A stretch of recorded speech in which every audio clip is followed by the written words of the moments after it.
Hello everyone, welcome back to my channel. तो इस part की शुरुआत में सियोल जब हॉस्पिटल आती है तो वो देखती है जिन्बू के रूम में हारंग आई है और वो उससे बातें कर रही है। ये देखकर सियोल को बहुत ही ज्यादा गुस्सा आ जाता है। वो उसे गुस्से में कहती है, मैंने तुम्हें मना किया था यहाँ आने के लिए, फिर तुम यहाँ क्यों आई? निकल जाओ यहाँ से। इस पे वो कहती है, मैं नहीं जाऊंगी। तुम्हें क्या लगता है तुमसे डर के मैं जिन्बू को छोड़ दूंगी? मैं आखिरी दम तक उसका साथ निभाऊंगी और इसमें तुम भी मुझे नहीं रोक सकती हो। सियोल को बहुत ही ज्यादा गुस्सा आता है। वो कहती है, मैंने कहा निकलो यहाँ से। इस पे वो कहती है, मैं नहीं जाऊंगी, तुम्हारी मदर इन लॉ ने मुझे जिन्बू का ख्याल रखने के लिए कहा है। ये सुनकर वो बहुत ही गुस्सा हो जाती है और कहती है, ठीक है, तुमसे बात करने का कोई फायदा भी नहीं है। वो सीधे उसके भाई को कॉल लगाती है। तेरेंग सोचता है ये मुझे कॉल क्यों कर रही है। वो जैसे कॉल उठाता है तो सियोल चिल्लाने लगती है, अपनी बहन को यहाँ से ले जाओ, मेरा दिमाग खराब हो रहा है। ये सुनकर तेरेंग गुस्सा हो जाता है और कहता है, हारंग मैं तुम्हारा क्या करूँ? इधर हारंग कहती है, ठीक है मैं जा रही हूँ क्योंकि मैं अपने भाई को परेशान नहीं करना चाहती, लेकिन ये मत समझना कि मैं तुमसे डर गई। ये कह के वो जाने लगती है। तभी वहाँ जिन्बू की मॉम आ जाती है और हारंग को जाते हुए देख कर कहती है, तुम कहाँ जा रही हो? मैंने तुमसे कहा है ना तुम जिन्बू का ध्यान रखोगी। इस पे सियोल कहती है, मॉम आप ऐसे कैसे कर सकती हो?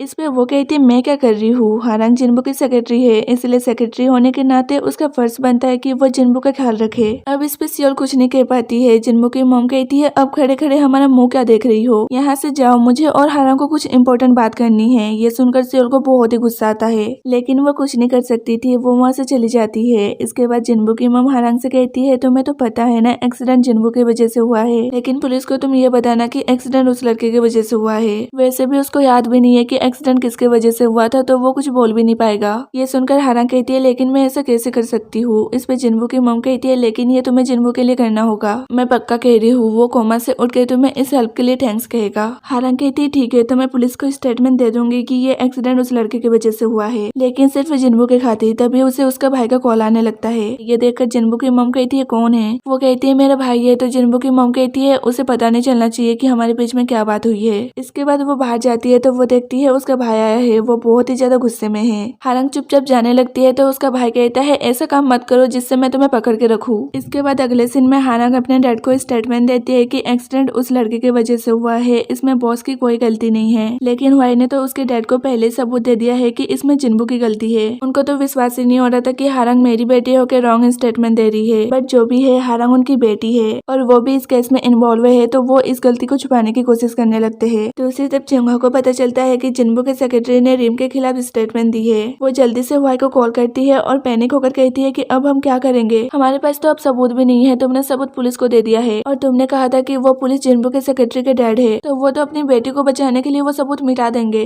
इस पे हुआई कहते हैं, रिलैक्स, मेरे पास उसकी कॉपी है। ये सुनकर वो शांत हो जाती है और कहती है, तुम ग्रेट हो, और फोन काट देती है। ये देखकर हुआई कहते हैं, यार इतनी जल्दी फोन काट दिया। दूसरी तरफ चियोंगा जिन्बू के मॉम से मिलने आती है। वो अंदर जाने वाली थी कि तभी वहाँ सियोल आ जाती है। वो उसको यहाँ देखकर डरते हुए कहती है, तुम यहाँ पर क्या कर रही हो? तो चियोंगा उससे सारी बात बताती है कि तुम्हारी मदर इन लॉ अब रिम को फंसाने के लिए तुम्हारे हस्बैंड की सेक्रेटरी की हेल्प ले रही है, मुझे उनसे बात करना ही होगा। इस पर सियोल कहती है, मैं भी तुम्हारे साथ हूँ। वो दोनों अंदर आते हैं। हारंग भी उधर ही होती है। जिन्बू की मॉम चियोंगा को देखकर कहती है, यहाँ मेरी डॉटर इन लॉ की सिस्टर आई है। सियोल कहती है, मॉम ये हमारा फैमिली मैटर है, आप हारंग को जाने के लिए कहिए। इस पर वो कहते हैं, नहीं वो नहीं जाएगी, वो भी हमारी फैमिली है। ये सुनकर सियोल को बहुत ही गुस्सा आता है। जिन्बू की मॉम हारंग से कहती है, मेरी डॉटर इन लॉ की सिस्टर आई है, तुम उससे हेलो तो कहो। ये सुनकर हारंग उसको हेलो कहने के लिए आगे मुड़ती है। वो दोनों एक दूसरे को देखकर एकदम शॉक्ड रह जाते हैं।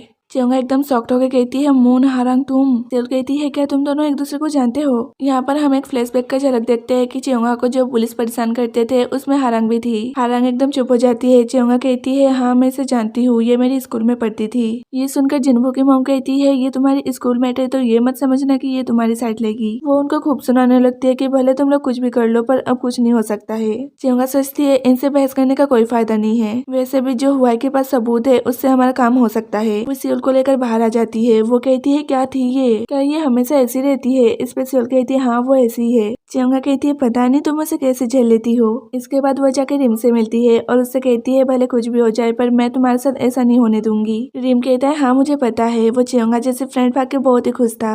इसके बाद रात को चियोंगा हुआई को कॉल करती है। वो कॉल उठाता है और ऐसे पूछता है, तुमने मुझे कॉल क्यों किया? ये सुनकर वो कहती है, तुम डिस्टर्ब हो गए। हाँ मुझे इस टाइम तुम्हें कॉल नहीं करना चाहिए था। ठीक है तो हम कल बात करेंगे। वो कॉल रखने वाली थी। इस पे हुआई कहता है, नहीं कॉल मत रखना। ये सुनकर चियोंगा कहती है, क्यों, तुम्हें मुझसे बात करनी है? हुआई कहता है, तुमने क्यों कॉल कॉल किया वो कहो। वो कहती है मैंने तुम्हें थैंक्स बोलने के लिए कॉल किया था, तुम हमारी बहुत ही हेल्प कर रहे हो। यहाँ पर वो दोनों थोड़ी बहुत बातें करने लगते हैं। उसकी बातों से वाई को पता चलता है चियोंगा को एने बहुत ज्यादा पसंद है। उसके कॉल कट करने के बाद वाई वही वाली एने की बुक निकालता है जो कि 8 साल पहले चियोंगा ने ट्रेन पे छोड़ दिया था। वो सोचता है क्या अभी भी लोग एने की बुक पढ़ते हैं। तभी उसको 8 साल वाली चियोंगा की थोड़ी बहुत झलक याद आती है। वो सोचता है वो लड़की चियोंगा से मिलती जुलती क्यों है। उसको याद आता है कि उस लड़की ने मुझसे कहा था कि वो मेरे प्यार में पड़ गई है और चियोंगा ने भी वही बोला, लेकिन उसने कहा कि मैं उसका सेकंड लव हूँ। तो क्या वो लड़की चियोंगा तो नहीं। इसके बाद अगले सुबह वाई चियोंगा को कॉल करता है और कहता है क्या हम मिल सकते हैं। इस पे चियोंगा हाँ कह देती है। वो सोचती है ये अचानक मुझसे मिलना क्यों चाहता है, कहीं ये मुझे मिस तो नहीं कर रहा। इसके बाद अगले दिन में वो उससे मिलने जाती है। वो एकदम सीरियस होकर कहती है तुम मुझसे मिलना क्यों चाहते थे। वो कहता है तुम्हारा फर्स्ट लव कौन है। ये सुनकर चियोंगा हंस के कहती है क्या तुम्हें ये पूछना था, मुझे नहीं पता था कि तुम इसके बारे में भी सोचोगे। वो कहता है तुमने मुझे अपना सेकंड लव कहा है तो फर्स्ट कौन है ये मुझे जानना तो होगा।